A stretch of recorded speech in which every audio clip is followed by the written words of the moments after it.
Oke barudak, seperti biasa kegiatan kita di acara react ya, tetapi kali ini agak berbeda yang kita react-nya. Biasanya kita kan nge-react video yang lucu-lucu, ketawa-ketawa gitu. Tapi sekarang kita akan react yang sedih-sedih, yang pilu-pilu. Pokoknya siapin ya, siapin air matanya. Oke, kita lanjut ke video pertama. Anak kecil ini kecapean dan ketiduran di jalan. Masya Allah, dek, kasihan banget lu.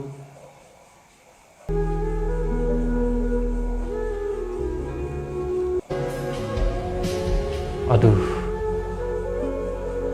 anjrit, sumpah gak sopan banget. Menurut saya kurang baik sih ya, cara ngebangunin si adenya yang sedang tidur kurang baik kak ya. Yang banguninnya manusia apa bukan sih, kayak gitu banget anjing. Iya, setuju, setuju.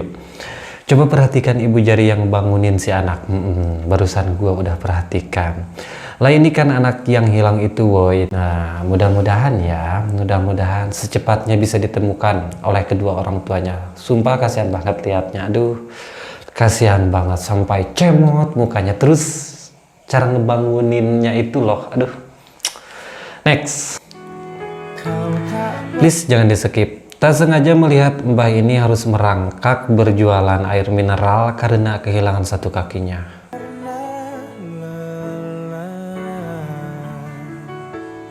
Mbah ya, sehat-sehat di sana. Semoga selalu ada orang baik yang menemuimu. Mbah ya, sehat-sehat di sana. Semangat. Kasihan banget kakeknya. Kasihan banget. Pengen banget bantuin kakeknya tapi titik-titik. Tapi kenapa? Kenapa? Alasan aku ingin sukses. Oh, jadi alasan Anda ingin sukses itu ingin membantu mereka yang membutuhkan. Itu alasan yang sangat baik. Mudah-mudahan tercapai ya. Mudah-mudahan sukses. Nyesek ketika pulang merantau, keadaan ibu sudah lumpuh dan gak bisa bicara. Aduh.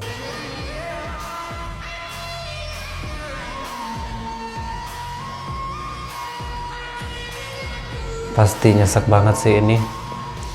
Tetapi ada yang lebih parah sih. Gua pernah melihat guys ya, pernah melihat di media gitu, di media ada seorang anak pulang merantau terus ibunya sudah meninggal. Itu yang paling parah. Ini masih mending. Itu yang paling parah. Pulang merantau tiba-tiba orang tua kita sudah terkubur. Yang tersisa hanyalah batu nisan. Itu yang paling menyayat hati. Semoga orang tua kita semua masuk surga. Amin. Kak maaf aku skip videonya, aku gak tahan lihatnya, langsung kangen ibu di kampung. Pasti kalau orang-orang rantau ya, kalau soal orang tua ya pasti mereka gak tahan air matanya. Kakak masih beruntung pulang merantau ibunya masih ada. Dulu aku pulang merantau lihat ibu udah gak berdaya dan aku cuma bisa menyaksikan ibu yang sudah terbaring lemah hingga akhirnya meninggal. Tuh kan ini sih yang parah. Kalau si kakak tadi ibunya sudah lumpuh gak bisa bicara masih mending. Tetapi yang parah itu, yang pilu, yang sedih ketika pulang merantau ibunya sudah meninggal. Next. Momen seorang ibu pulang dari kerja di luar negeri tapi nggak ngabarin anaknya. Pasti seru nih endingnya, sedih nih.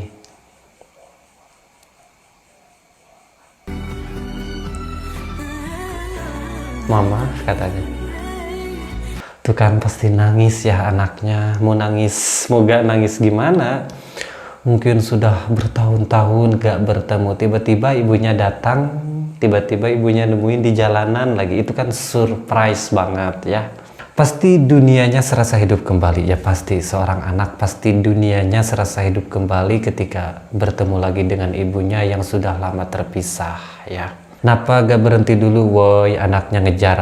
Mungkin berhentinya di depan. Mereka saling pelukan. Ini alasan gak mau ninggalin anakku. Gak apa-apa susah bersama. Uang bisa dicari tapi waktu gak bisa diulang kembali. Semangat ya. Semangat ibu-ibu hebat. Semangat ibu-ibu mandiri independen. Semangat. Next. Sedih sudah tak punya uang dan belum makan. Kakek ini harus menjual sapinya untuk bertahan hidup.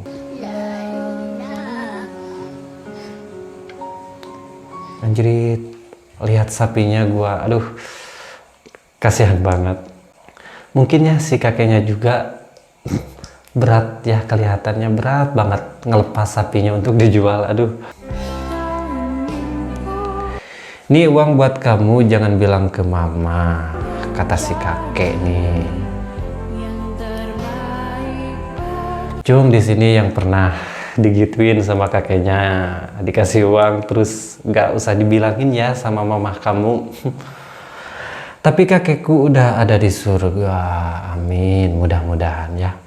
Yang gue heran tuh kenapa gak bolehin bilang ke ibu. Nah gini, supaya kita tuh tetap dikasih sama ibu. Kalau dibilangin kita udah dikasih uang sama kakek, nanti si ibu gak akan kasih sama kita uang jajan.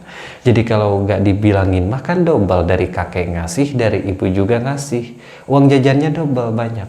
Kira-kira seperti itu. Hanya inilah satu-satunya akses jalan yang tersedia ketika bapak ini ingin sholat di masjid, malah noyor kepala.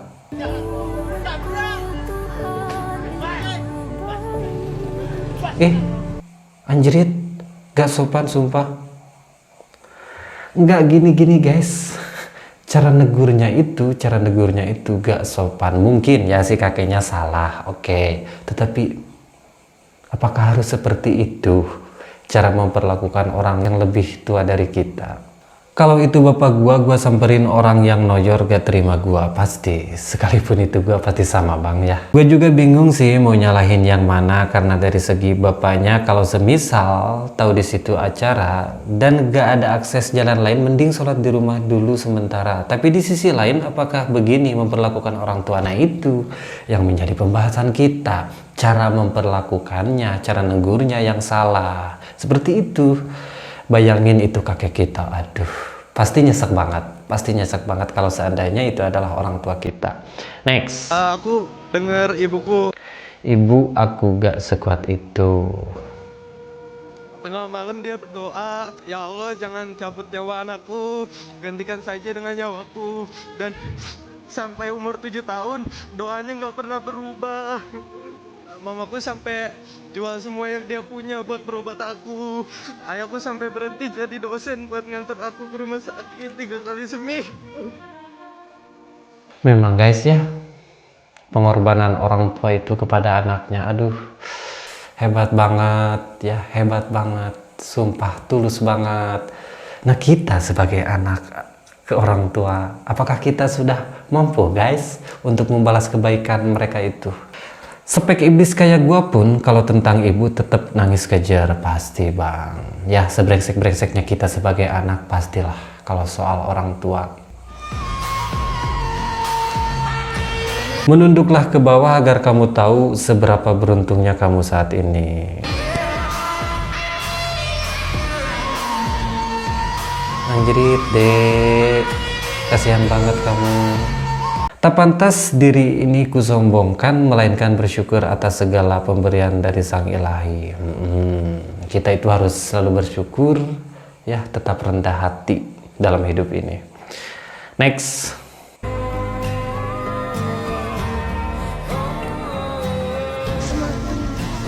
Rumahku gak ada. Rumahku udah hancur, anjir. Ini tembok rumah kita, tapi sekarang udah gak ada. Suara pilu korban banjir, Tapanuli Selatan. Aduh, dek. Semoga ada gantinya yang lebih baik. Ambil hikmahnya aja ya, dek. Semangat, sehat-sehat di sana. Menteri Kehutanan harus tanggung jawab atas kejadian itu. Nah, rasanya mau peluk mereka semua ya Allah. Kasihan banget memang. Pagi-pagi udah nangis, ceng banget sih gua. Aduh, pasti karena sedih banget ya liatnya. Kasihan banget lihat anak kecil gak punya rumah. Aduh, korban banjir. Sedih pasti. Aduh. Oke guys, mungkin cukup sampai di sini ya reaksinya. Jangan lupa like, jangan lupa subscribe YouTube gua. Oke, bye bye.